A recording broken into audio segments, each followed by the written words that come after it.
இப்போ நைட்டு நம்ம வீட்டில் என்ன டின்னர்னு பார்க்கலாமா? பிரீத்தி ஜோடியாக் மிக்ஸில் தாங்க மாவு பிசைஞ்ச வீடியோவை நாளைக்கு அப்லோட் பண்ணுறேன். ஷஃபிகா எப்பயுமே நீங்கள் தானே உருட்டி போடுறீங்க, நான் உருட்டி போடுறேன்னு இந்தியா மேப் மாதிரி ஒரு மாவை உருட்டி வச்சுருந்தாங்க. சரி, இம்ம நேரம் நீ போட்டதை பிடிச்சல, இப்போ நான் உருட்டி சுடுறதை நீ பிடி, அதுக்கப்புறம் உனக்கு நான் சுட விட்றேன்னு சொல்லி அவள் தான் எல்லா வீடியோவும் எடுத்து முடிச்சிட்டா. அதுக்கப்புறம் கடைசியாக ஷஃபிகா அவங்களுடைய சப்பாத்தி உருட்டி அவங்களே சுட ஆரம்பிச்சிட்டாங்க.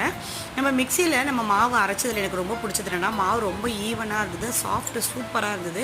நம்ம சப்பாத்தி மாவு கொஞ்சம் நம்ம டைட்டாக பிசைஞ்சிட்டாலும் சப்பாத்தி வந்து ரஃப்பாக இருக்கும், சாஃப்டாக இருந்தால் தான் நல்லாயிருக்குமே.